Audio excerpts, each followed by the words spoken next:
This is my Surron LBX that I bought in 2022, but it is a 2023 model. As some of you may know, this bike has had some mega upgrades along the way, but we've not been through all of it yet. So today we're going to run through the whole bike, look at every part that I've upgraded so far. Let's get into it. Right, so we're going to start at the front of the bike. We'll start at the top where your hands go. So for grips, I have got some Pro Taper pillow grips, black and orange, to match the rest of the bike. As you can tell, the whole bike's theme is black and orange.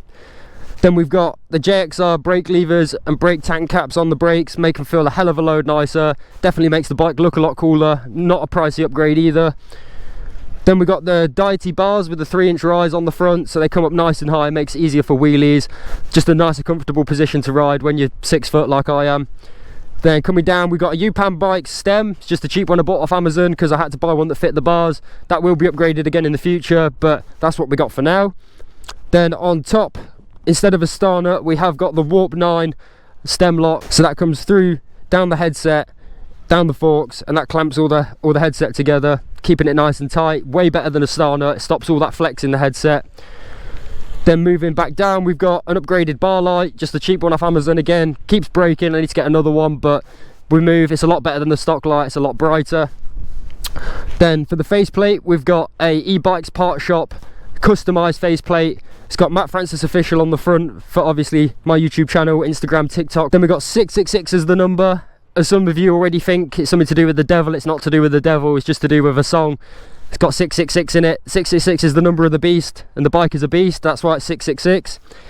Then recently we got sent the Fast Ace forks, the 2.0 version, to put on the bike. Absolute incredible upgrade. Definitely a lot better than the stock forks. They feel a lot beefier. They're a lot nicer to be landing on. I did get the 50-pound sprung version, so I'm going to put the heavier spring rate in at a later date.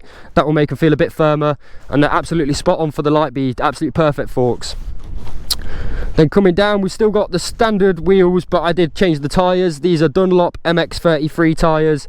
Put these on about a year ago. They definitely need changing because they're wearing down quite a lot now, but that's something that's coming in the near future, so you've got to stay tuned for that one. Then we've even gone and put orange wheel spacers in the wheels just to give it that bit more of a tasteful look. Adds a bit of colour in there because it was looking a bit plain and a bit basic. I did change the brake rotors. I don't even know what brand these are. They were just some that were on eBay. Cost me about 80 quid for the pair, but they look loads better having the orange middles, and they are floating rotors unlike the stock rotors. The stock rotors are solid. These are bolted onto another bit of metal in the middle. Helps with the heat, helps with brake fade, keeps them running nice. And then we'll go back to the controller. As a lot of you will know, we have got the Torp TC500 controller. Makes a huge difference to the bike. Even on the stock battery, you can double the power of your bike with the stock battery, even with this controller. Forget a 72 volt upgrade for 6 months at least, because when you plug this into your bike, it turns it into an absolute beast. You don't need any more power. Then we're still running the stock battery, stock motor, all of that's still the same. We have upgraded the key plate just to an orange key plate on top, again just to match all the bike. Keeps it looking nice. Got the Surron Supply seat cover with the orange grippers. This is the grippiest seat cover you will buy for your bike. The stock one is so slippy and you don't realise until you upgrade to a grippy one. If you're going to be wheeling and you're going to be getting it at 12, you got to get one of these gripper seats. Then coming back down to the middle of the bike, we have got the EXT Armour MX shock. This shock is possibly one of the best shocks you can buy for the Surron. I know there's a few other options out like the Voncat 10.5 and even the EBMX shock, but everybody seems to highly rate the EXT rear shock. Definitely the best shock that I've ever used. A very pricey component to the bike, nearly £1,000, but well worth the money, worth every single penny. We're still running the stock jack shaft, still running a belt on there. We're not running a chain conversion kit yet. We have got a DID chain on because we changed the sprocket to a 56 tooth sprocket. So we've got the Urban Motors 56 tooth. Adds a lot more torque to the bike. If you're going to be wheeling again, you're going to want to do that upgrade just to get the wheel up easier. Makes it feel a lot more powerful. We got the same brake rotor in the back as the front, exactly the same. So again, just orange floating rotor. And then for brake pads, we're still running the stock Surron brakes. All of the brake system is still the same. All I've done is upgrades to the brake system. That was in one of my previous videos, so you can go back and watch that if you haven't already. I have put the Shimano HO3C brake pads in. Great brake pads, a lot better stopping power. They do wear down quite quickly though, so you're going to be changing them every 3 to 6 months, but for what they cost and how much difference they make, well worth doing. Coming down to the stand, we can't forget the stand. We have got a JFG Racing orange stand that is adjustable for height, so if you put smaller or bigger wheels on the bike, you can adjust it so the bike still stands at a reasonable angle instead of falling over or not standing up properly at all. We've also got the black pegs. They're just some cheap Amazon pegs that I got for Christmas last year. They need changing because they're scratched up and shit now. Probably get some orange ones for the future. Oh, we've not talked about the mudguard. I've got the extended carbon mudguard on the back now, which looks awesome. It makes the bike look more like an Ultra Beast, a lot longer, a lot more stylish for the bike, and it stops all that mud and shit flicking up at the back of you when you're riding, keeps your back nice and clean.